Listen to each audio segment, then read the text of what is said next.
for having me today. Great to see there's a lot of interest in this.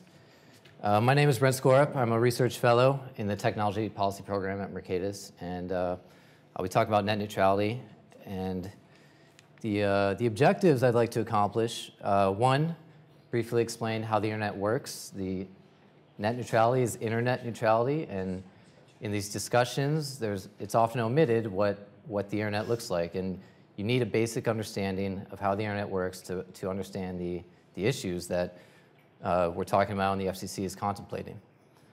I'll show that net neutrality is a complex idea with no fixed definition. There's many flavors of net neutrality. If you can probably find one you agree with, which is good in some ways, but when it comes to putting principled rules on paper that the industry can predict, it becomes problematic. I'll explain common and future exceptions to the neutral internet. There are many people aren't aware of this.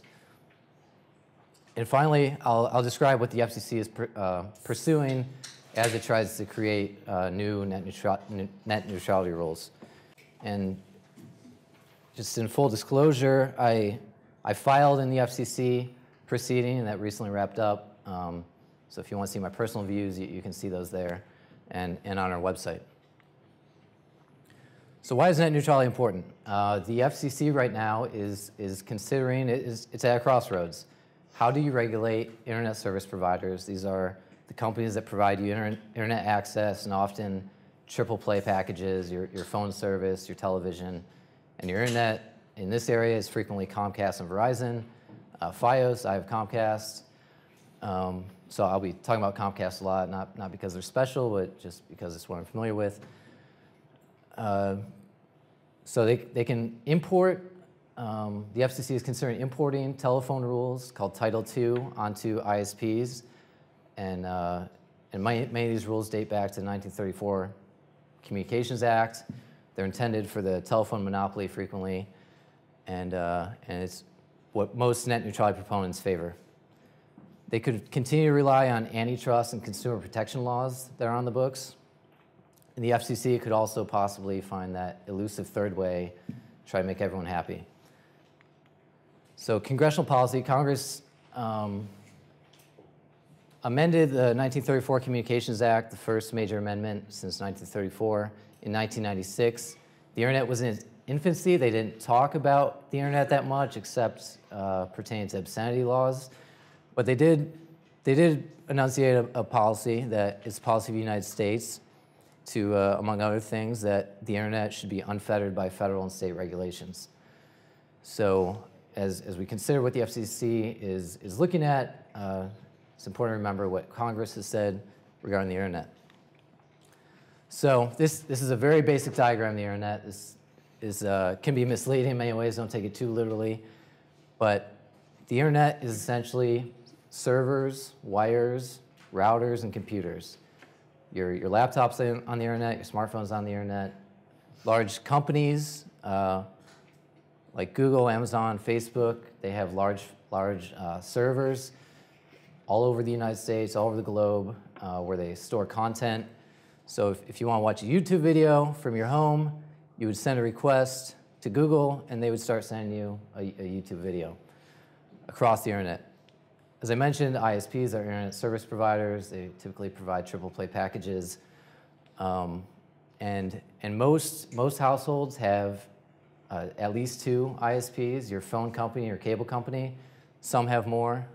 So in this area, again, it's Verizon's telephone company. Their Fios allows broadband and TV. And Comcast is also in this area. If you're in another part of the country, you might have Charter or Cox or AT&T Uverse. And so ISPs provide broadband access. They provide it to homes. This is my interpretation of an office building. And you can also get on the internet through your smartphones. And that's provided through wireless towers that are all over the United States, and you can wirelessly hop on the internet. Many people aren't aware, broadband carries many services. And if it's not true now, it will be in the near future. This will all be Internet Protocol data, all IP. It'll be very hard to distinguish between these. So you receive, particularly if you have cable ISP. You receive your phone service, called digital voice in some cases. It's provided over a broadband line. They segregate it away from the rest of your internet connection. So if you're watching YouTube, if your kid's online in the next room, it's not interfering with your phone call. Television channels are provided over that same network going into your home. The hundreds of channels that you receive. Video on demand, if you want to watch the latest HBO show on demand, that's also transmitted over your broadband line. And finally, what most people think of broadband is the internet, your Netflix, your Google, your Facebook, everything else. It's complex, but companies have a way of segregating these various services so that they don't congest each other. So many people want to know, why doesn't my Netflix work? And I had this problem the other night, first time in a long time. Netflix didn't work well. And if you were to ask Netflix or your ISP why it doesn't work on a particular occasion, they would probably tell you they don't know, and they're not lying to you. They're being honest. So Netflix, like a lot of large companies, have servers all over the internet. If this is your home computer, if you're watching Netflix in one room, and then you switch and watch it on your smartphone, it's possible that Netflix video is coming from an entirely different server. It could be another state, even. This is all, well, the internet is, getting back to the base of the internet, it's like 30,000 interconnected networks, global network. They're all privately contracted on how they exchange traffic, pretty much unregulated in the US. And so that's what this represents, where this is your ISP, last mile connection is what they call it, from your ISP to your home. And so Netflix can hop onto your ISP network at these interconnection points. They might buy that transit service from another company. There are many. Netflix could also, ISPs also offer, they lease their own servers to companies. So this would be direct interconnection. It's called paid peering in some cases. And many other ways of getting onto your ISP network. So you could see congestion here. You could see it on an ISP where they directly connect with Netflix or Google or whoever. Broadband lines going into your neighborhood, you share with your neighbors. That's what this represents. And so you could see congestion. If all your neighbors are watching Netflix on the same night, you might see congestion there. Your Wi-Fi router could be a problem, and your computer as well could be a problem. So there are constraints on broadband. You see congestion, not often, but kind of like traffic at rush hour. At peak times, you will see congestion. Broadband is constrained. The constraints are geographical. The servers could be far away. If they're interconnecting on multiple networks, it takes longer. Stuff gets congested. Wireless is particularly constrained. A few users using the same tower, particularly for video, which is very intensive. Voice is not very intensive, but video is. You can overwhelm a tower pretty quickly, which is why wireless carriers are constantly upgrading their networks. LTE is the latest, most efficient type.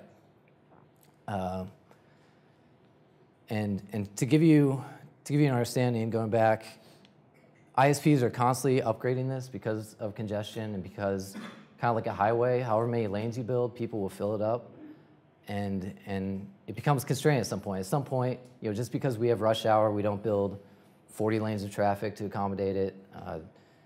Broadband, some people say, broadband providers should just give you, a gigabit, never worry about congestion. There are problems with that. I mean, it's hugely expensive, but technology is upgrading. As an example, I looked online 10 years ago. Comcast, their most popular speed was 1 megabit a second, which is today it would be pretty terrible. Netflix, to put that in context, recommends at least 3 megabits a second for standard definition Netflix video, 5 for high definition. So Comcast 10 years ago, their most popular service was 1 megabit a second. Today, the most popular one is 25 megabits a second, and according to what I pay, it's the same price as what it was. So ISPs are making upgrades, not as quickly as many would like, but it is improving. So when broadband does get congested, particularly on wireless networks, but also on your wireline network into your home, the neutral response is called best efforts. It's to drop packets randomly. Packets are digital information carrying video or voice or the website you're trying to look at. You can drop that, so if you're watching video, it might buffer. If you're going Wikipedia, it might take a while to load. That's a result of congestion when packets get dropped. A non-neutral response, you don't see this in homes because of this net neutrality norm. But in businesses, they frequently prioritize voice, and they might be in your offices. Say, if people are watching YouTube and there's congestion, start dropping packets on YouTube so that the phone calls work well. That's pretty common in a business environment, not so common for homes, retail. So, get to the substance of the matter. What is net neutrality? I'm sure most of you know. It's a very heated topic. People are very, very interested in it. The journalists are very interested in this. It gets pretty dramatic at times. You can see here, the FCC is considering killing the internet, apparently, by weakening, in their mind, net neutrality rules. You might have seen John Oliver took a more humorous approach to it, and it got a lot of people interested in this topic. The FCC recently closed their comment period, which for the FCC, when they make new rules, they have to go, Congress directs them to go through a notice of comment period. They have to solicit comment from the public and from interested parties about how to craft rules. John Oliver and others have pleaded with the public to send comments, save net neutrality, this sort of thing. And the FCC, I think it was got a record 3.5 million comments or something around there, which was more than the Janet Jackson fiasco comment that you might remember. So what is net neutrality? It's hard to pin down definition. As I said, there's many flavors to it. Excuse me.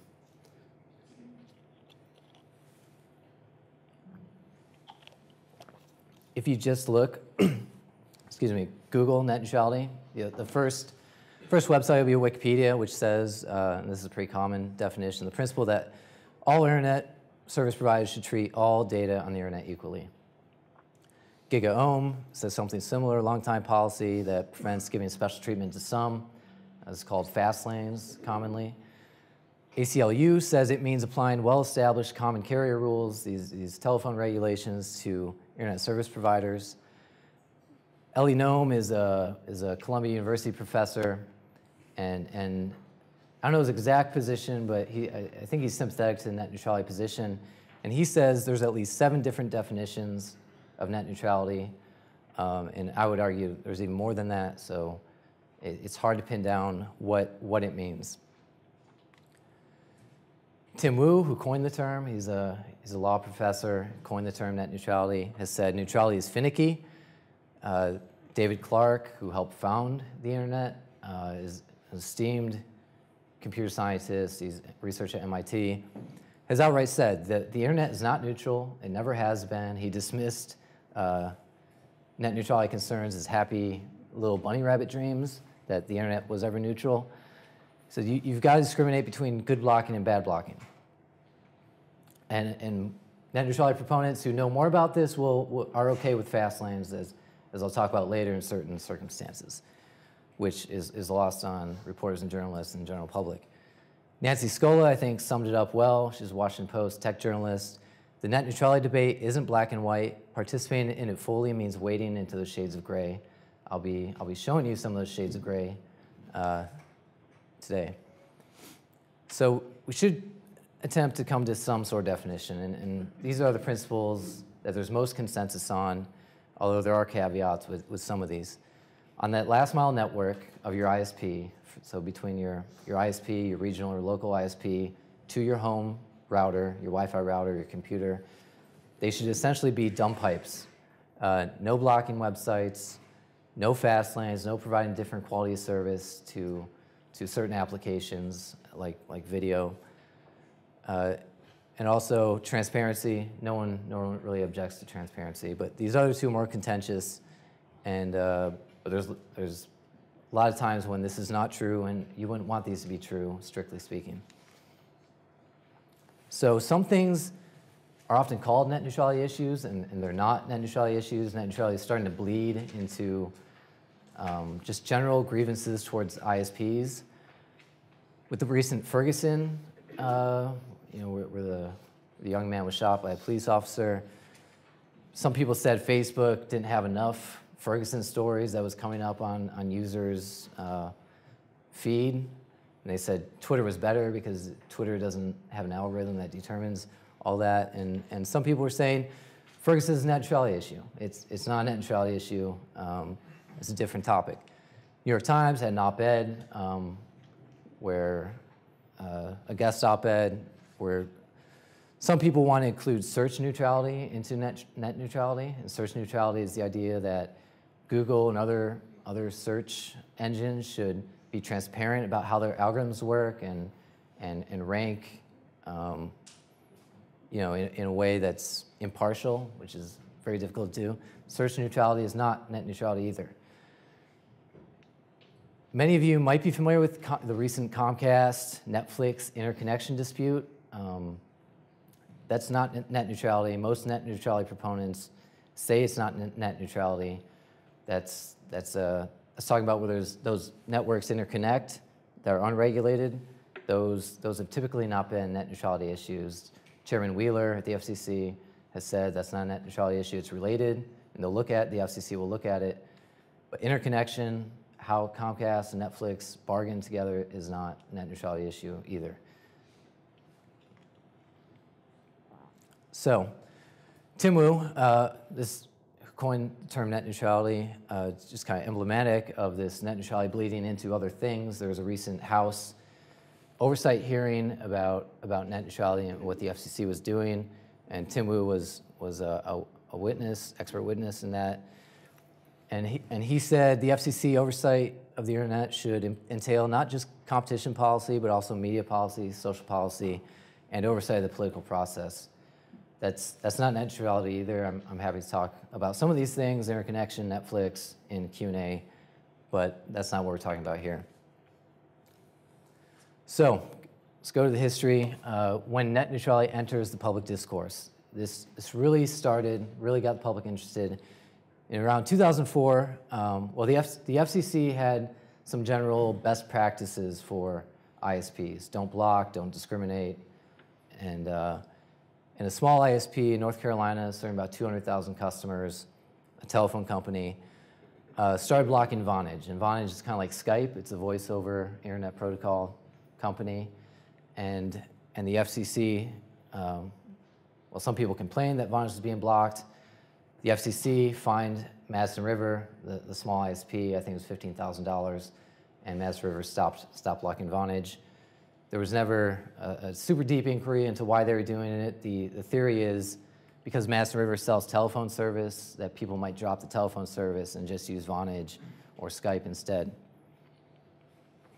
So next year, the FCC adopted open internet principles. I should note, they didn't go through the notice comment period required by Congress to have enforceable rules, which got them in trouble later.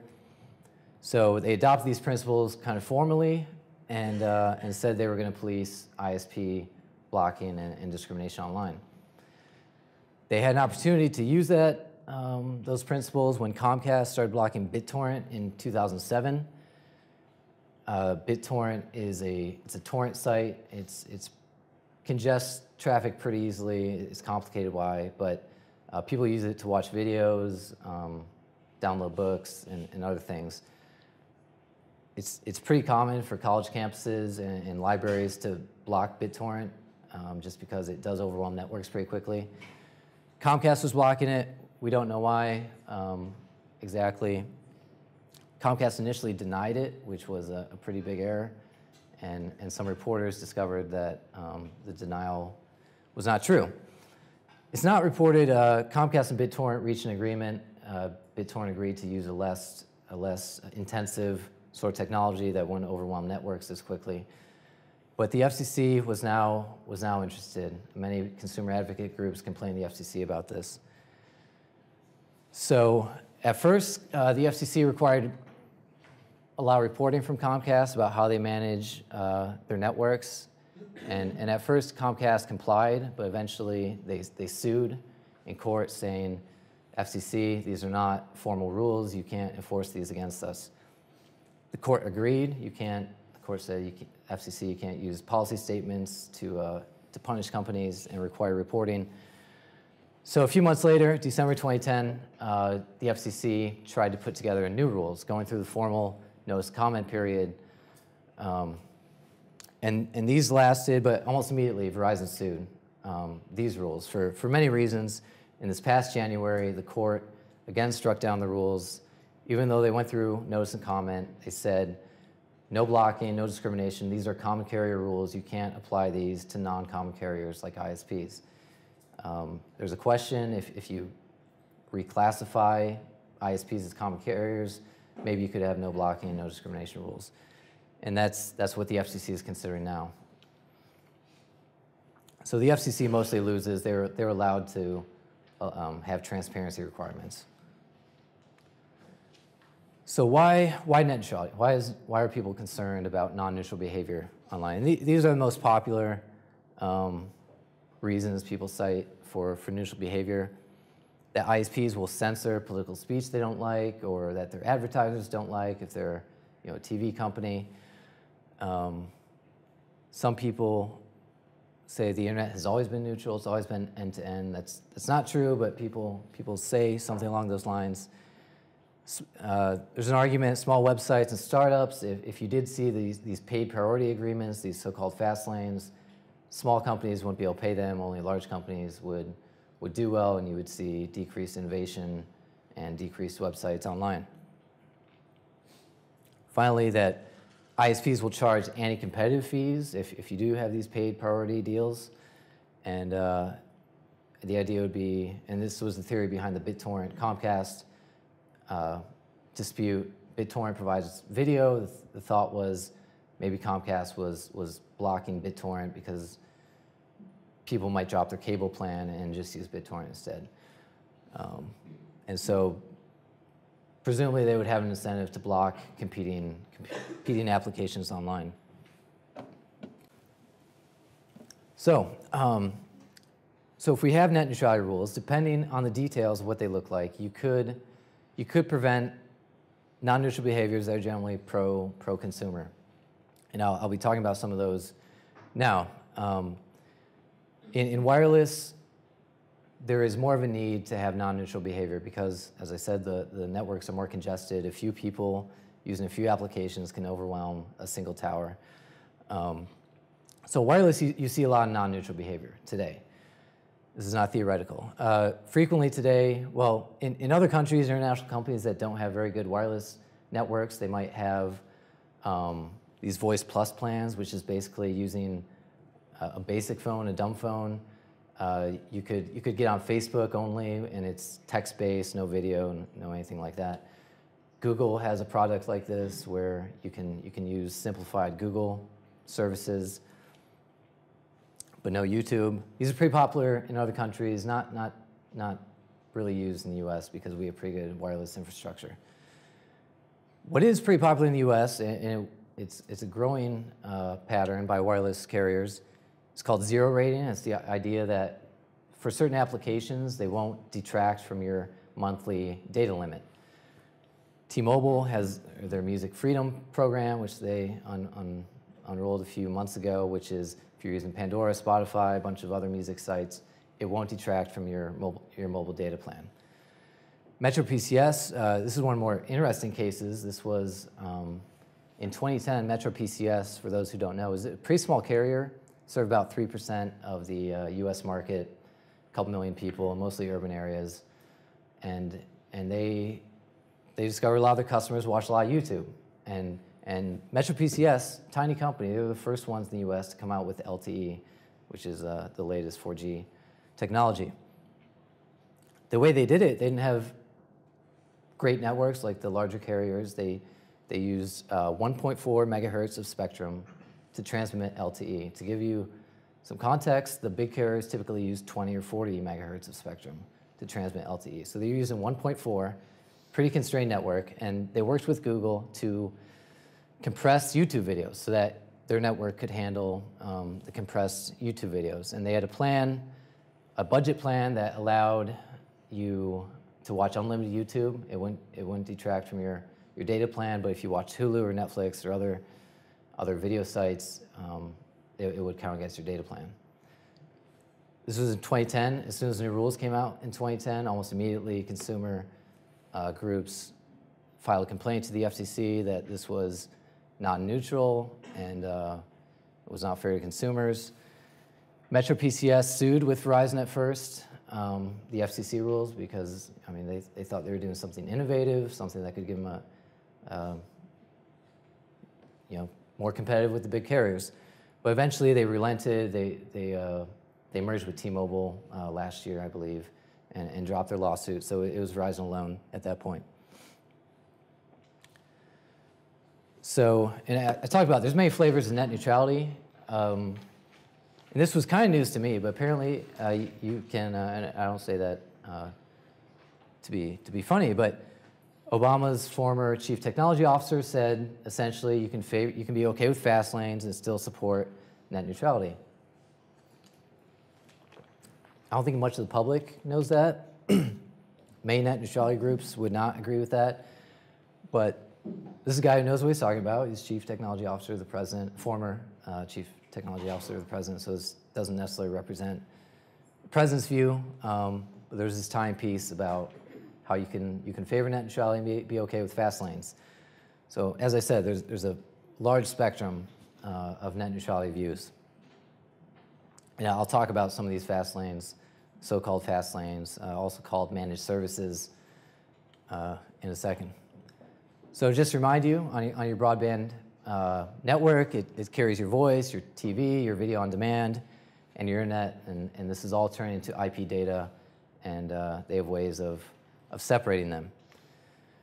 So currently, we have fast lanes. If you have telephone service from your cable company, you're receiving VoIP. It's not traditional telephone, and it occupies this kind of weird regulatory gap. Congress talked about telephone, but they didn't anticipate that you could have voice service over an internet line. These are managed services. These are fast lanes. It's prioritized so that when you're calling grandma, if someone in the next room or your neighbors are watching Netflix, your phone calls are not getting chopped up. This happens today. Video on demand also. If it's IP, it can be prioritized so that if you're watching TV episodes, it's not being disrupted by others on your network. It's not in the US, but some ISPs in the UK at least prioritize gaming. Gamers have a pretty big demand for prioritized streams because if they're swinging their gun and it freezes, they die and they get upset. And so a lot of gamers are interested in prioritized gaming applications. And maybe you could degrade when people are just browsing static websites that aren't as intensive.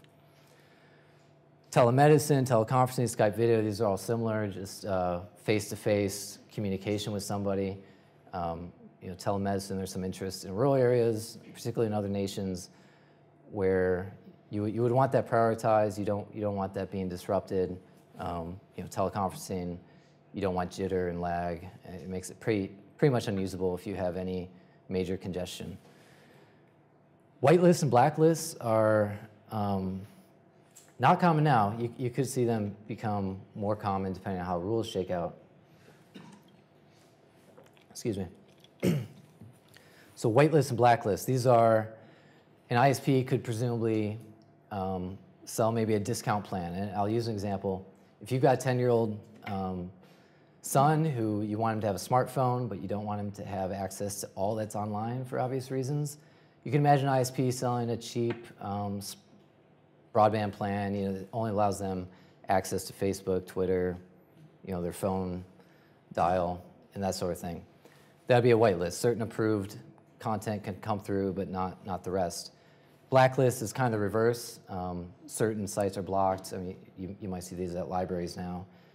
And also whitelist, it's a little curious. There are some, in the New York area, there's some Jewish ISPs that, KosherNet, the JNet, that to accord with Jewish law, they only allow certain websites through. And it's not common, but in New York and in Israel, you do see these sorts of things. And further, with a whitelist, you can imagine this next chart is a Pew Study. About 15% of Americans are not online at all. Most of these are older Americans, and they cite a lot of reasons. A lot of it's they're too old, it's too complex, they don't understand it. People like my grandmother who just don't like going online. And you can imagine if there's a blacklist, if there was a simplified ISP that only allowed certain websites, kind of like the smartphone example, they might get online more. So depending on the rules, you could prohibit these sorts of things. So let's get to the FCC and what they're considering. As I said, they're at a crossroads. They've got a few options. Number one is the most popular by net neutrality proponents. It's to reinterpret Title II of the 1934 Communications Act, make ISPs like telephone companies, and bring many of those telephone regulations to ISPs so that the FCC polices very strictly what ISPs are doing. Any non-neutral behavior essentially would have to be justified by the ISP. It would have to get FCC approval. The burden is on ISPs to show that non-neutrality is just and reasonable and it's in the public interest. Even net neutrality proponents will tell you a lot of telephone rules don't make sense for ISPs, and Congress provided the FCC, it's called forbearance authority, for telephone companies. If rules don't make sense anymore for telephone companies, you can forbear and basically repeal certain rules. The idea is you could use forbearance authority and repeal some of these rules that don't make sense for ISPs. I'll remind you again, congressional policy is that the internet should be unfettered by federal and state regulation. One of the other issues with Title II, common carrier regulation, is that states start to become regulators of ISPs. States help regulate telephone companies, and presumably those regulations would also kick in when ISPs are regulated like telephone companies. Another option is to use Section 706, which is sometimes called net neutrality light. The court said if you use this option, you can't use those common carrier rules. You can't say no blocking, no discrimination. You have to allow ISPs to bargain with content companies like Netflix. And as long as those bargains are not commercially unreasonable, it will be allowed under 706. The burden is on the FCC to show that a certain fast lane or priority service is commercially unreasonable. Final option would be to defer to the antitrust agencies, the Federal Trade Commission, the DOJ. The Federal Trade Commission has looked at net neutrality issues in the past, and they released a long report in 2007 about broadband competition. So you could defer to antitrust agencies. There are consumer protection laws. ISPs can't deceive consumers about what they're selling them. They could also defer to Congress, and this is not unheard of. A few years ago, the FCC asked Congress for authority to auction off broadcast spectrum, and Congress granted that authority pretty recently. Some members of the House are working on a communications law update. As I said, the Communications Act is from 1934. There's been one big update in 1996, but a lot of the 1934 regulations are still on the books, and seems to be bipartisan consensus that it needs to be updated. There's the devil's in details, of course, about what that looks like. I'll just note, Digital Age Communications Act, this was a working group, bipartisan working group, met about 7 years ago to reform the FCC, reform telecommunications law, and they looked at a lot of these issues, net neutrality, interconnection, and had some recommendations. To conclude, I hope I showed that net neutrality network management is pretty complex. Net neutrality doesn't have a very fixed definition, and this becomes a problem when you try to put rules on the books. As I said, some net neutrality proponents are okay with fast lanes. Some say they're the worst thing on earth. Some say ISPs should be utilities. Some say just common carriers. And hopefully you take away that common carrier rules, depending on what they look like, could could eliminate or prohibit certain pro-consumer things consumers demand from ISPs. And my final recommendation, I just touched the tip of the iceberg. I'm not an engineer. I know enough to be dangerous on some of this, but network engineers, computer scientists have very nuanced views about all this, and I would recommend don't just talk to lawyers about net neutrality. You can learn a lot by talking to network engineers and computer scientists, and even economists about the various trade-offs that ISPs face. And I'll just plug, Mercatus has some research on this. Daniel Lyons, professor at Boston College School of Law, had a great paper focusing on mobile non-neutral behavior. And as I said, I submitted a public interest comment in the FCC's solicitation about net neutrality rules, and a few op-eds that might interest you. So with that, I'll wrap up and happy to take Q&A.